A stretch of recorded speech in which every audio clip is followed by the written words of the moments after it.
साड़ा अपनी एक थार होया जिथे अस मिल सकते हैं, जिथे अस अपने कार्यक्रम कर सकते हैं और जिथे जिसे अस बनाना चाहते हैं कल्चरल हब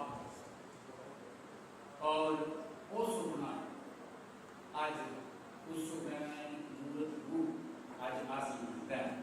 इस वास्ते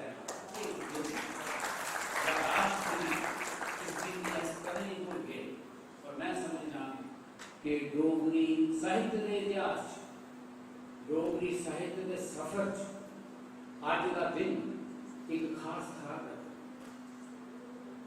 डोगरी संस्था इस रियासत की सबने थोड़ा पुरानी ऑर्गेनाइजेशन है, संस्था है। 1944 इसकी नींव रखी गई ही, जिस वेले के डोगरी लिखित साहित्य के नाम पर तकरीबन किश भी ना 2-3 किताबां ही ट्रांसलेशन से थोड़े दे, एक किताब ओरिजिनल। और आज 1944 का हूं तक 75 बरे हुई है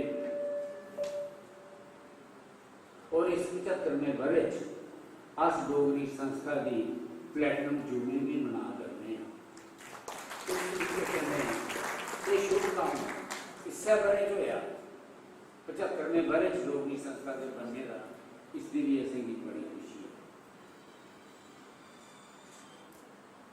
जिस वेले मैं जिदा तुसीं दसा रहा डोगरी संस्था की नींह रखी गई, थोड़ी जिहियां किताबां आईयां, लेकिन डोगरी संस्था एक अंदोलन के तौर पर उभरी।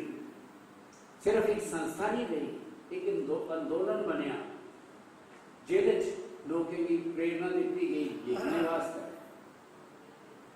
कवि गोष्ठियां की गई, कविताएं के सम्मेलन किए गए, ड्रामे किए गए, ड्रामे लिखवाए गए, किताबां लिखवाई गई। डोगरी संस्था ने पहलियां डोगरी दी किताबां छापियां और ਉਹਦੇ करने का किन्नियां पहलां जिहड़ियां मैं तुसें गिनाई सकना है। बड़ा लम्मा विषय है जिहदे मैं मती गल नहीं करना चाहता, लेकिन मैं सिर्फ इन्ना आखना चाहना कि अज डोगरी हज़ारां किताबां Dogri primary secondary school level college level ते यूनिवर्सिटी पढ़ाई जाती है। डोगरी साहित्य अकादमी उसकी मान्यता मिली हुई है और पुरस्कार मिलते हैं डोगरी वाले की हर बरह। डोगरी हिंदुस्तान के 8वें साढ़े भारतीय संविधान के 8वें शेड्यूल में शामिल है। इस सारी चीज़ें का श्रेय मैं नहीं आखना चाहूँ, लेकिन शुरुआत डोगरी संस्था ने की और ये सारे बड़ा बड़ा योगदान डोगरी संस्था का दिया। अज अस लेकिन डोगरी संस्था जी मैं गल करना चाहना, बड़ी पहले उन्हें गल सोचनी शुरू की कि साड़ी पुरानी संस्था है, लेकिन साढ़े को अपना बोने वाला ठीक ठाक नहीं है। ये जगह जिथे अस बैठे हैं, ये डॉक्टर करण सिंह होरें डोगरी संस्था जीती हुई है।